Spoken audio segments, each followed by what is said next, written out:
श्री परमात्मने नमः। श्रीमद् भगवद गीता अथाष्टादशो अध्यायः। अर्जुन बोले, हे महाबाहो, हे अंतर्यामिन, हे वासुदेव, मैं संन्यास और त्याग के तत्व को पृथक पृथक जानना चाहता हूँ।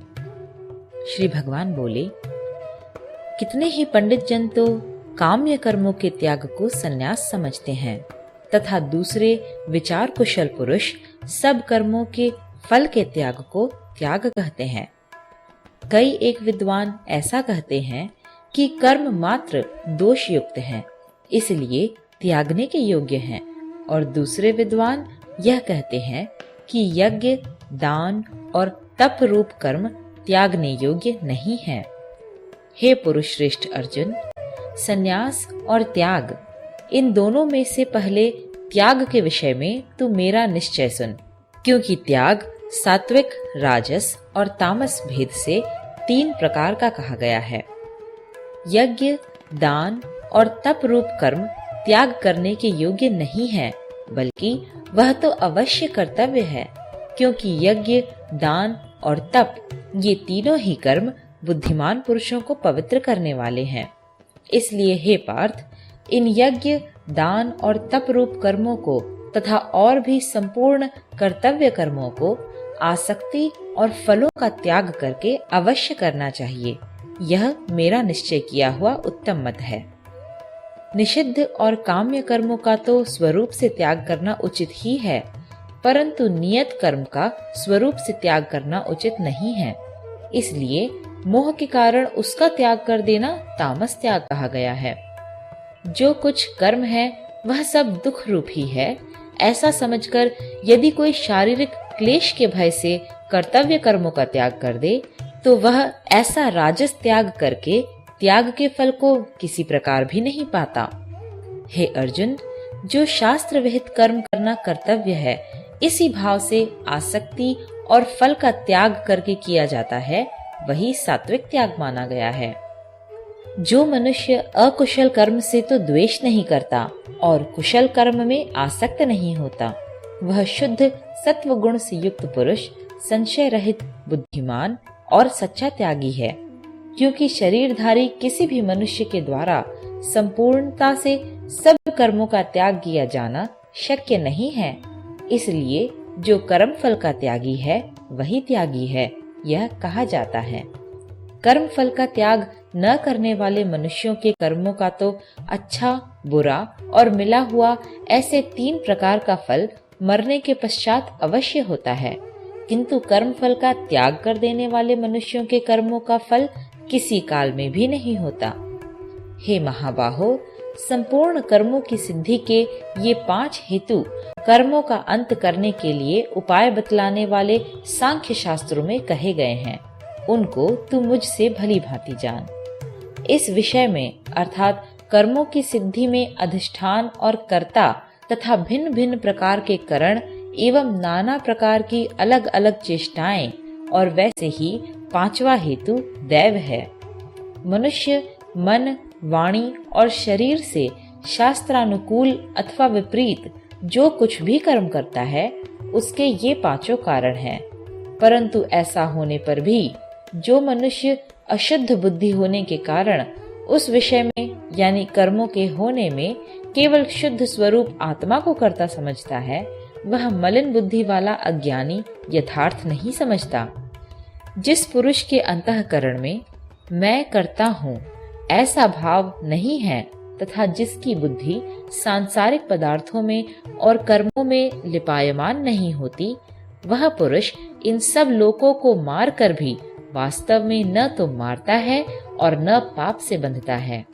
टिप्पणी: जैसे अग्नि, वायु और जल के द्वारा प्रारब्धवश किसी प्राणी की हिंसा होती देखने में आवे तो भी वह वास्तव में हिंसा नहीं है, वैसे ही जिस पुरुष का देह में अभिमान नहीं है और स्वार्थ रहित केवल संसार के हित के लिए ही जिसकी संपूर्ण क्रियाएं होती हैं, उस पुरुष के शरीर और इंद्रियों द्वारा यदि किसी प्राणी की हिंसा होती हुई लोक दृष्टि में देखी जाए तो भी वह वास्तव में हिंसा नहीं है, क्योंकि आसक्ति स्वार्थ और अहंकार के न होने से किसी प्राणी की हिंसा हो ही नहीं सकती तथा बिना कर्तृत्वाभिमान के किया हुआ कर्म वास्तव में अकर्म ही है, इसलिए वह पुरुष पाप से नहीं बंधता।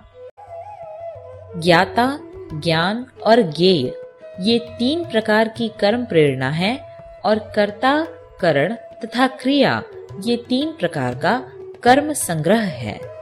टिप्पणी: जानने वाले का नाम ज्ञाता है, जिसके द्वारा जाना जाए उसका नाम ज्ञान है। जानने में आने वाली वस्तु का नाम ज्ञेय है। कर्म करने वाले का नाम कर्ता है। जिन साधनों से कर्म किया जाए उनका नाम करण है। करने का नाम क्रिया है। गुणों की संख्या करने वाले शास्त्र में ज्ञान और कर्म तथा कर्ता गुणों के भेद से 3 प्रकार के ही कहे गए हैं। उनको भी तू मुझसे भली भांति सुन। जिस ज्ञान से मनुष्य पृथक पृथक सब भूतों में एक अविनाशी परमात्मा भाव को विभाग रहित समभाव से स्थित देखता है, उस ज्ञान को तो तू सात्विक जान। किंतु जो ज्ञान अर्थात जिस ज्ञान के द्वारा मनुष्य संपूर्ण भूतों में भिन्न भिन्न प्रकार के नाना भावों को अलग अलग जानता है, उस ज्ञान को तू राजस जान। परंतु जो ज्ञान एक कार्य रूप शरीर में ही संपूर्ण के सदृश आसक्त है तथा जो बिना युक्ति वाला तात्विक अर्थ से रहित और तुच्छ है, वह तामस कहा गया है। जो कर्म शास्त्र विधि से नियत किया हुआ और कर्तापन के अभिमान से रहित हो तथा फल न चाहने वाले पुरुष द्वारा बिना राग द्वेष के किया गया हो, वह सात्विक कहा जाता है। परंतु जो कर्म बहुत परिश्रम से युक्त होता है तथा भोगों को चाहने वाले पुरुष द्वारा या अहंकार युक्त पुरुष द्वारा किया जाता है, वह कर्म राजस कहा गया है। जो कर्म परिणाम, हानि, हिंसा और सामर्थ्य को न विचार कर केवल अज्ञान से आरंभ किया जाता है, वह तामस कहा जाता है। जो कर्ता संग रहित, अहंकार के वचन न बोलने वाला, धैर्य और उत्साह से युक्त तथा कार्य के सिद्ध होने और न होने में हर्ष शोकादि विकारों से रहित है, वह सात्विक कहा जाता है। जो कर्ता आसक्ति से युक्त, कर्मों के फल को चाहने वाला और लोभी है तथा दूसरों को कष्ट देने के स्वभाव वाला, अशुद्धाचारी और हर्ष शोक से लिप्त है, वह राजस कहा गया है। जो कर्ता अयुक्त, शिक्षा से रहित, घमंडी, धूर्त और दूसरों की जीविका का नाश करने वाला तथा शोक करने वाला, आलसी और दीर्घसूत्री है, वह तामस कहा जाता है।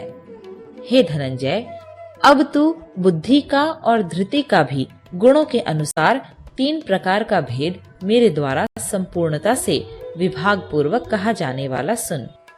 हे पार्थ, जो बुद्धि प्रवृत्ति मार्ग और निवृत्ति मार्ग को, कर्तव्य और अकर्तव्य को, भय और अभय को तथा बंधन और मोक्ष को यथार्थ जानती है, वह बुद्धि सात्विकी है। टिप्पणी: गृहस्थ में रहते हुए फल और आसक्ति को त्याग कर भगवद अर्पण बुद्धि से केवल लोक शिक्षा के लिए राजा जनक की भांति बरतने का नाम प्रवृत्ति मार्ग है। देहाभिमान को त्याग कर केवल सच्चिदानंद घन परमात्मा में एक ही भाव से स्थित हुए श्री सुखदेव जी और सनकादिकों की भांति संसार से उपराम होकर विचरने का नाम निवृत्ति मार्ग है। हे पार्थ, मनुष्य जिस बुद्धि के द्वारा धर्म और अधर्म को तथा कर्तव्य और अकर्तव्य को भी यथार्थ नहीं जानता, वह बुद्धि राजसी है। हे अर्जुन, जो तमोगुण से घिरी हुई बुद्धि अधर्म को भी यह धर्म है ऐसा मान लेती है तथा इसी प्रकार अन्य संपूर्ण पदार्थों को भी विपरीत मान लेती है, वह बुद्धि तामसी है। हे पार्थ, जिस अव्यभिचारिणी धारण शक्ति से मनुष्य ध्यान योग के द्वारा मन, प्राण और इंद्रियों की क्रियाओं को धारण करता है, वह धृति सात्विकी है। परंतु हे पृथापुत्र अर्जुन, फल की इच्छा वाला मनुष्य जिस धारण शक्ति के द्वारा अत्यंत आसक्ति से धर्म, अर्थ और कामों को धारण करता है, वह धारण शक्ति राजसी है। हे पार्थ, दुष्ट बुद्धि वाला मनुष्य जिस धारण शक्ति के द्वारा निद्रा, भय, चिंता और दुख को तथा उन्मत्तता को भी नहीं छोड़ता, अर्थात धारण किए रहता है, वह धारण शक्ति तामसी है। हे भरत श्रेष्ठ, अब 3 प्रकार के सुख को भी तू मुझसे सुन। जिस सुख में साधक मनुष्य भजन, ध्यान और सेवादि के अभ्यास से रमण करता है और जिससे दुखों के अंत को प्राप्त हो जाता है, जो ऐसा सुख है वह आरंभ काल में यद्यपि विष के तुल्य प्रतीत होता है, परंतु परिणाम में अमृत के तुल्य है। इसलिए वह परमात्मा विषयक बुद्धि के प्रसाद से उत्पन्न होने वाला सुख सात्विक कहा गया है। जो सुख विषय और इंद्रियों के संयोग से होता है, वह पहले भोग काल में अमृत के तुल्य प्रतीत होने पर भी परिणाम में विष के तुल्य है। इसलिए वह सुख राजस कहा गया है। जो सुख भोग काल में तथा परिणाम में भी आत्मा को मोहित करने वाला है, वह निद्रा, आलस्य और प्रमाद से उत्पन्न सुख तामस कहा गया है। पृथ्वी में या आकाश में अथवा देवताओं में तथा इनके सिवा और कहीं भी ऐसा कोई भी सत्व नहीं है जो प्रकृति से उत्पन्न इन तीनों गुणों से रहित हो। हे परंतप, ब्राह्मण, क्षत्रिय और वैश्यों के तथा शूद्रों के कर्म स्वभाव से उत्पन्न गुणों द्वारा विभक्त किए गए हैं। अंतःकरण का निग्रह करना, इंद्रियों का दमन करना, धर्म पालन के लिए कष्ट सहना, बाहर भीतर से शुद्ध रहना, दूसरों के अपराधों को क्षमा करना, मन, इंद्रिय और शरीर को सरल रखना, वेद, शास्त्र, ईश्वर और परलोक आदि में श्रद्धा रखना, वेद शास्त्रों का अध्ययन अध्यापन करना और परमात्मा के तत्व का अनुभव करना, ये सब के सब ही ब्राह्मण के स्वाभाविक कर्म हैं। शूरवीरता, तेज, धैर्य, चतुरता और युद्ध में न भागना, दान देना और स्वामी भाव, ये सब के सब ही क्षत्रिय के स्वाभाविक कर्म हैं। खेती, गोपालन और क्रय विक्रय रूप सत्य व्यवहार, ये वैश्य के स्वाभाविक कर्म हैं तथा सब वर्णों की सेवा करना शूद्र का भी स्वाभाविक कर्म है। अपने अपने स्वाभाविक कर्मों में तत्परता से लगा हुआ मनुष्य भगवत प्राप्ति रूप परम सिद्धि को प्राप्त हो जाता है। अपने स्वाभाविक कर्मों में लगा हुआ मनुष्य जिस प्रकार से कर्म करके परम सिद्धि को प्राप्त होता है, उस विधि को तू सुन। जिस परमेश्वर से संपूर्ण प्राणियों की उत्पत्ति हुई है और जिससे यह समस्त जगत व्याप्त है, उस परमेश्वर की अपने स्वाभाविक कर्मों द्वारा पूजा करके मनुष्य परम सिद्धि को प्राप्त हो जाता है। अच्छी प्रकार आचरण किए हुए दूसरे के धर्म से गुण रहित भी अपना धर्म श्रेष्ठ है, क्योंकि स्वभाव से नियत किए हुए स्वधर्म रूप कर्म को करता हुआ मनुष्य पाप को नहीं प्राप्त होता। अतएव हे कुंती पुत्र, दोष युक्त होने पर भी सहज कर्म को नहीं त्यागना चाहिए, क्योंकि धुएं से अग्नि की भांति सभी कर्म किसी न किसी दोष से युक्त हैं। सर्वत्र आसक्ति रहित बुद्धि वाला, स्पृहा रहित और जीते हुए अंतःकरण वाला पुरुष सांख्य योग के द्वारा उस परम नैष्कर्म्य सिद्धि को प्राप्त होता है जो कि ज्ञान योग की परानिष्ठा है। उस नैष्कर्म्य सिद्धि को जिस प्रकार से प्राप्त होकर मनुष्य ब्रह्म को प्राप्त होता है, उस प्रकार को हे कुंती पुत्र तू संक्षेप में ही मुझसे समझ। विशुद्ध बुद्धि से युक्त तथा हल्का, सात्विक और नियमित भोजन करने वाला, शब्दादि विषयों का त्याग करके एकांत और शुद्ध देश का सेवन करने वाला, सात्विक धारण शक्ति के द्वारा अंतःकरण और इंद्रियों का संयम करके मन, वाणी और शरीर को वश में कर लेने वाला, राग द्वेष को सर्वथा नष्ट करके भली भांति दृढ़ वैराग्य का आश्रय लेने वाला तथा अहंकार, बल, घमंड, काम, क्रोध और परिग्रह का त्याग करके निरंतर ध्यान योग के परायण रहने वाला, ममता रहित और शांति युक्त पुरुष सच्चिदानंद घन ब्रह्म में अभिन्न भाव से स्थित होने का पात्र होता है। फिर वह सच्चिदानंद घन ब्रह्म में एक ही भाव से स्थित प्रसन्न मन वाला योगी न तो किसी के लिए शोक करता है और न किसी की आकांक्षा ही करता है। ऐसा समस्त प्राणियों में समभाव वाला योगी मेरी पराभक्ति को प्राप्त हो जाता है। उस पराभक्ति के द्वारा वह मुझ परमात्मा को मैं जो हूँ और जितना हूँ ठीक वैसा का वैसा तत्व से जान लेता है तथा उस भक्ति से मुझको तत्व से जानकर तत्काल ही मुझ में प्रविष्ट हो जाता है। मेरे परायण हुआ कर्म योगी तो संपूर्ण कर्मों को सदा करता हुआ भी मेरी कृपा से सनातन अविनाशी परम पद को प्राप्त हो जाता है। सब कर्मों को मन से मुझ में अर्पण करके तथा समबुद्धि रूप योग को अवलंबन करके मेरे परायण और निरंतर मुझ में चित्त वाला हो। उपर्युक्त प्रकार से मुझ में चित्त वाला होकर तू मेरी कृपा से समस्त संकटों को अनायास ही पार कर जाएगा और यदि अहंकार के कारण मेरे वचनों को न सुनेगा तो नष्ट हो जाएगा, अर्थात परमार्थ से भ्रष्ट हो जाएगा। जो तू अहंकार का आश्रय लेकर यह मान रहा है कि मैं युद्ध नहीं करूंगा, तो तेरा यह निश्चय मिथ्या है, क्योंकि तेरा स्वभाव तुझे जबरदस्ती युद्ध में लगा देगा। हे कुंती पुत्र, जिस कर्म को तू मोह के कारण करना नहीं चाहता, उसको भी तू अपने पूर्वकृत स्वाभाविक कर्म से बंधा हुआ परवश होकर करेगा। हे अर्जुन, शरीर रूप यंत्र में आरूढ़ हुए संपूर्ण प्राणियों को अंतर्यामी परमेश्वर अपनी माया से उनके कर्मों के अनुसार भ्रमण कराता हुआ सब प्राणियों के हृदय में स्थित है। हे भारत, तू सब प्रकार से उस परमेश्वर की ही शरण में जा। उस परमात्मा की कृपा से ही तू परम शांति को तथा सनातन परम धाम को प्राप्त होगा। इस प्रकार यह गोपनीय से भी अति गोपनीय ज्ञान मैंने तुमसे कह दिया। अब तू इस रहस्य युक्त ज्ञान को पूर्णतया भली भांति विचार कर जैसा चाहता है वैसे ही कर। संपूर्ण गोपनीयों से अति गोपनीय मेरे परम रहस्य युक्त वचन को तू फिर भी सुन। तू मेरा अतिशय प्रिय है, इससे यह परम हितकारक वचन मैं तुझसे कहूंगा।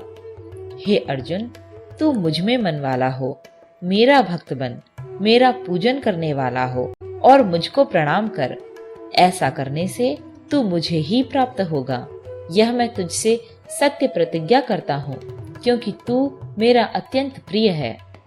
संपूर्ण धर्मों को अर्थात संपूर्ण कर्तव्य कर्मों को मुझ में त्याग कर तू केवल एक मुझ सर्वशक्तिमान सर्वाधार परमेश्वर की ही शरण में आ जा। मैं तुझे संपूर्ण पापों से मुक्त कर दूंगा, तू शोक मत कर। तुझे यह गीता रूप रहस्यमय उपदेश किसी भी काल में न तो तप रहित मनुष्य से कहना चाहिए, न भक्ति रहित से, और न बिना सुनने की इच्छा वाले से ही कहना चाहिए, तथा जो मुझ में दोष दृष्टि रखता है उससे तो कभी भी नहीं कहना चाहिए। जो पुरुष मुझ में परम प्रेम करके इस परम रहस्य युक्त गीता शास्त्र को मेरे भक्तों में कहेगा, वह मुझको ही प्राप्त होगा, इसमें कोई संदेह नहीं है।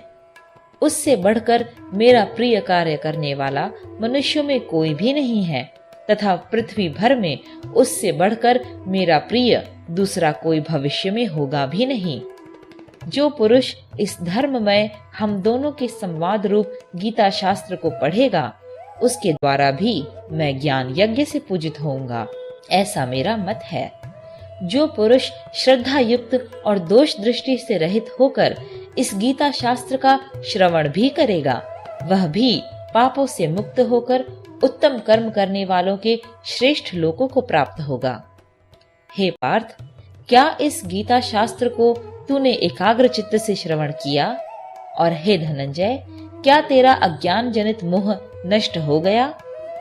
अर्जुन बोले, हे अच्युत, आपकी कृपा से मेरा मोह नष्ट हो गया है और मैंने स्मृति प्राप्त कर ली है। अब मैं संशय रहित होकर स्थित हूँ, अतः आपकी आज्ञा का पालन करूंगा।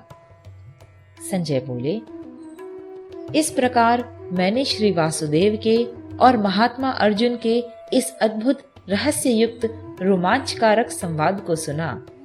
श्री व्यास जी की कृपा से दिव्य दृष्टि पाकर मैंने इस परम गोपनीय योग को अर्जुन के प्रति कहते हुए स्वयं योगेश्वर भगवान श्री कृष्ण से प्रत्यक्ष सुना है।